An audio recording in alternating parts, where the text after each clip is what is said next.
out these backpacks, and so we have them in the van at every ride, and so there are about 6 or 7 people that have done the coach's training and taken the first aid, and they will pick up a backpack and carry that backpack with them for the day. And just so you know, what's in here is there's a first aid bag. There's going to be a laminated card with contacts on there. It's going to have all of the phone numbers for all the ride leaders and coaches and sweepers. And then we'll also have any information on riders with medical history. So if they have medical issues, say the asthma or they're allergic to bee stings or whatever, it's going to be in this backpack. We'll also have extra laminated cards with rider information on them in the van. And so if you're a sweep or if you're a coach and you didn't grab it, there's no backpack, you can always grab one of those cards and just stuff it in your pocket. What we're going to be doing is any rider with a medical issue, we're going to put a piece of white tape on their handlebars, and so that if, like, Hunter got stung in the ear with a bee sting tonight, and that thing was like this long, I swear. I like pulled it out. I'm like, wow, that's a huge stinger. First thing I asked him, are you allergic? Have you been stung before? No, I'm not allergic. Yes, I've been stung before. Okay, so, but if you come up on a kid and they're on the ground and they have a white piece of tape on there, yeah, you would pull that card out and say, well, what is that? We're not going to write it on there because we don't want everybody to see what it may or may not be. And then also, if it gets rubbed off, we don't want to count on that. So we're just going to identify the bike with the kid on it for safety. So then I just wanted to cover the procedure for if you come up on somebody, if there's an incident on the trail. So first thing we do is a minor incident. So there's a wipeout, a couple bikes go down, they hit each other, and they're laying on the ground. Their first reaction is to jump up, grab their bike, and get going again. But what we want to do is we want to stop them and stop the ride behind and to ask them, hey, let's check yourself, okay? First check yourself. What about your legs? Touch your legs. Have them touch themselves, okay? Because that'll make them actually feel like and focus on that part of the body. So how's your legs? Your shoes okay? Your feet okay? How are your fingers? Can you move all your fingers? Your shoulders okay? Did you hit your head? Is your head okay? Is your lip okay? What's that gushing out of your nose? Jed's had some practical experience. Yeah. And we failed. Okay, so yeah, you could drive home. So anyways, but we're going to check themselves, and most of the time it's going to be like, oh yeah, geez, look at that scrape on my knee. Now, if it's really bad, like there's blood flowing out, that's going to be like a serious injury. We're going to need to get the first aid kit, maybe wash it out, put some pressure, just make sure that that's taken care of. But obviously that's not life-threatening. That's not something we're going to need to probably call 911 for. But if there isn't anything more than just a bump or a scrape, we're going to get back on the bikes and we're going to go. We're going to always try and watch that rider, see if there was something that is lingering that we didn't understand, and always try and pull them back as far as speed goes. They don't need to jump on their bikes and race up to get to the next kids and then tumble down on the trail again. So that's a minor incident. How do we tell if it's a major incident that needs 911? As we come up to an assessment or an accident, we're going to say, is the rider unconscious? Is the rider conscious but obviously way out of it? The rider is not breathing. The rider has an obvious broken bone, or the rider is bleeding a lot. Call 911. Okay, we're covered under NICA insurance. There's actually medical coverage for each rider, enough to at least pay. Yeah, it's secondary, but it's at least enough if they have no coverage for an ambulance, call, that we could go under that insurance. But we don't ever want to be the ones who said, well, we didn't quite know what to do, so we waited until the other coach got, and then we called 911 like 5 minutes later.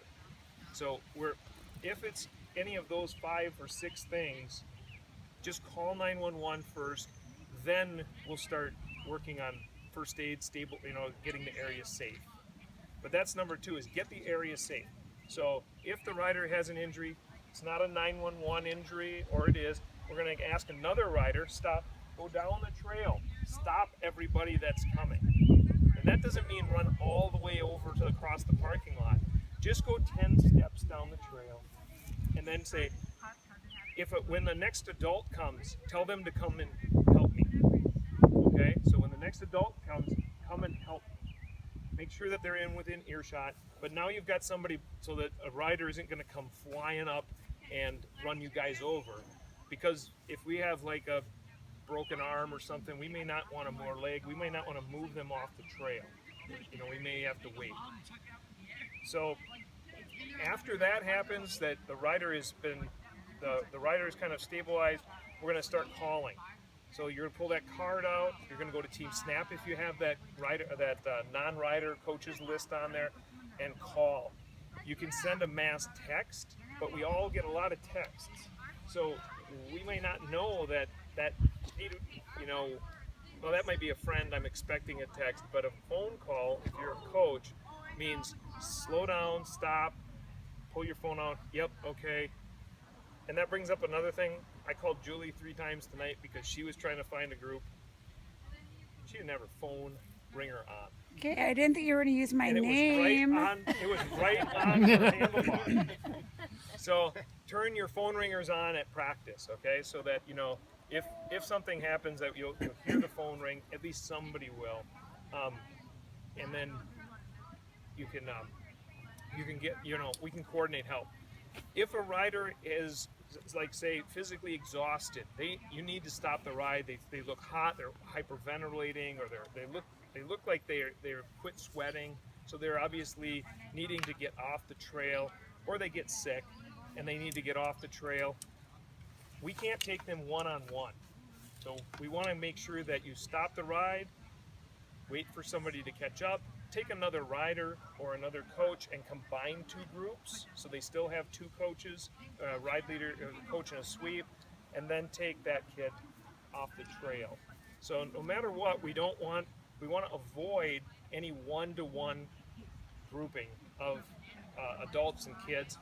It's okay if you grab another kid and say, "Hey, John, would you help me? We want to get Bill to the side, to the trailhead, and maybe you can help carry his bike or walk his bike out or something like that." If you don't know where you are, don't just start walking. At Lebanon, that could be a huge mistake. For example, you could end up walking 6 miles. Okay, there's really easy ways out, but you need to know where to go. So if you don't know, you're better off to call, try and find somebody, look up the trail map on your phone. It'll save you time. So always collaborate with another coach or a ride leader, and, you know, then get the rider to safety. So anything else on the list? Yep. Yep. And then at the end, if it is something that involved first aid, we have to report certain amounts of things. Supposed to be, we report if they're going to go to the clinic. Okay, so obviously a scrape on the knee and a band-aid, that's not reportable. But if it's enough that we had to take them off the trail because they overheated and we're worried that they're, you know, very dehydrated, we don't know that kid's history, right? I mean, we don't know if they were sunburned and didn't drink anything all day and then showed up after laying out on the beach and, you know, they haven't had water since breakfast. So we want to make sure we let the parents know and then report it to Kathy or Julie so that they can coordinate. Are we going to report this? Is it reportable? There's some guidelines. So if you had your ringer off, that wouldn't happen. So, all right. So that's really in a nutshell safety, and we want to make sure that we keep everybody safe. It's going to be a bigger groups this year, or not bigger groups necessarily of kids, but more groups of kids and coaches, and the opportunity for incident just goes up with the more that we have. And there's about 10 of us that had full wilderness first aid training, so we need to do that. We can. Yep. And Jim and Annette, just so you know, if Annette is out there, and Annette is an MD, and so her phone will be on the card. If she is out at a practice with us, obviously she's the first person I would call if it's a serious thing after unless it's a 911 thing. But we're lucky. We have some really nicely trained people. We're not all out there alone, and we try and keep everybody safe.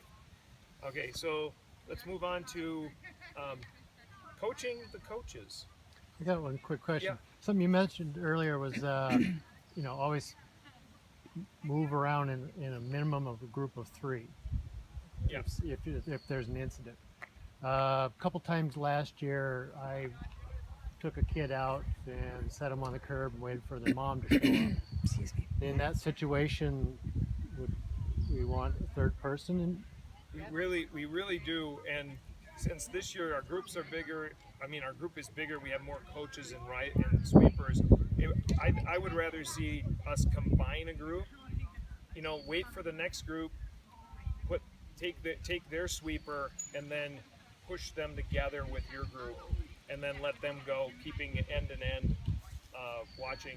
It might be a little more unwieldy that way, but this is an incident where we should do that. Another thing is, a lot of times they've got a buddy in their group, and their buddy is more than that. Usually, like if it's like an injury or something, it's like, hey, do you want to help John and me? And we're just gonna walk down. I could really use your help to walk the bike down, and or carry his backpack or something, and bring another rider with you if you can. So, if it's a situation where it can be unavoidable, or it's your kid. Yeah. Well, yeah, Then- but general rule of thumb is minimum 3 people together. Yeah. And if It's really to protect your safety too. I know. I've been through that training too. Yep. You're with us on that one. yeah, we